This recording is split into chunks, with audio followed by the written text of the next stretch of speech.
Hello, Tamara Green here for A Course in Miracles lesson number 86. I'm going to describe what we're going to do first, and then I will do it part of me. You won't see me on the screen. That's why I'm describing this. First, we're going to stretch our sides by kind of like being a palm tree and bending back and forth, a flexible palm tree.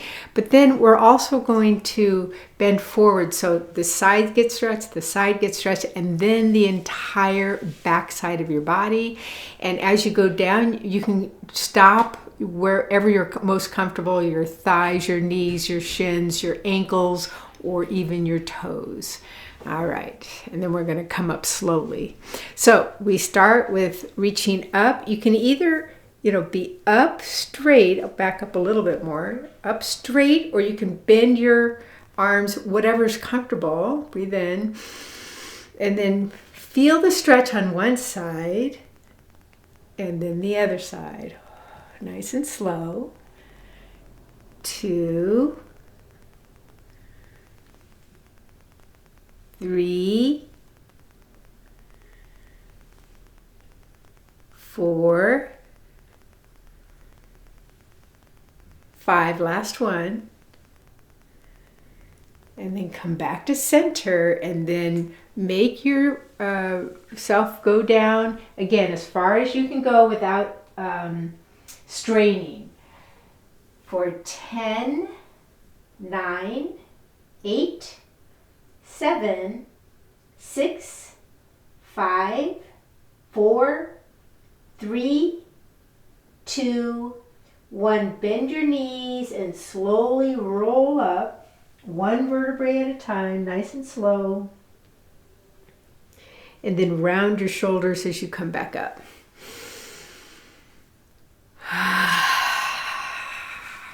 Opening and stretching your body is one of the best ways, one of the many best ways to really get the energy flowing again and the circulation flowing. Okay, so lesson 86, the first review lesson for today is 71. Only God's plan for salvation will work. It is senseless for me to search wildly about for salvation. I have seen it in many people and in many things, but when I reached for it, it was not there. I was mistaken about where it is. I was mistaken about what it is. I will undertake no more idle seeking. Only God's plan for salvation will work. And I will rejoice because His plan can never fail. These are some suggested forms for applying this idea specifically.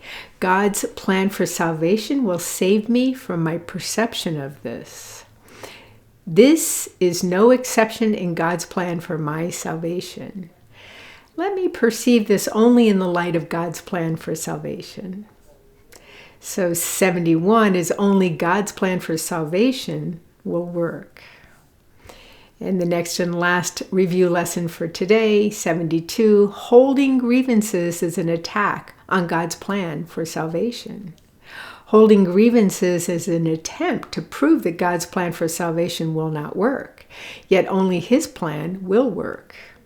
By holding grievances, I am therefore excluding my own hope of salvation from my awareness.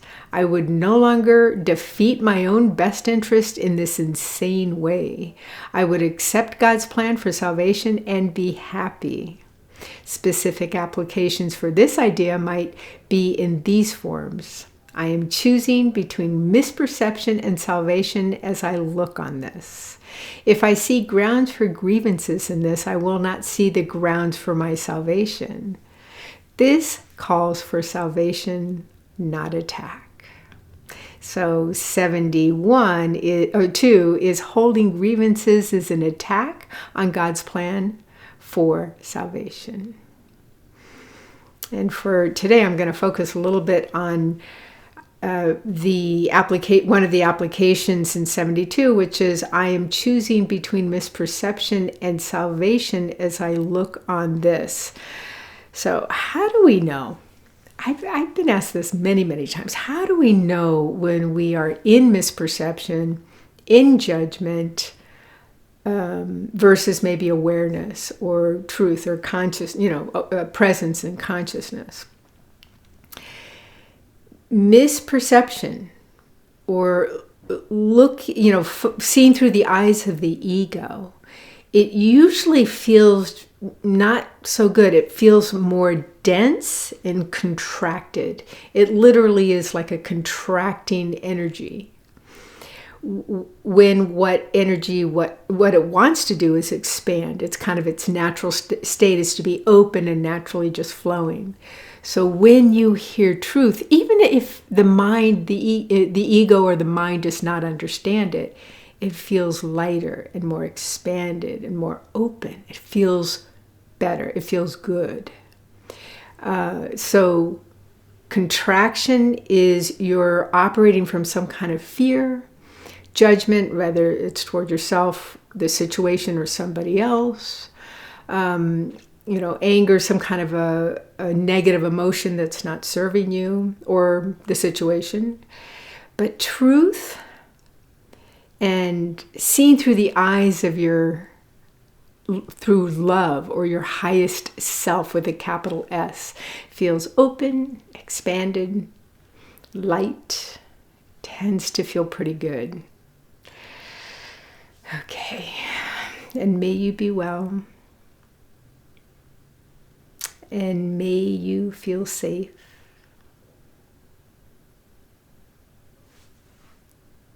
and may you be at peace. Bye for now.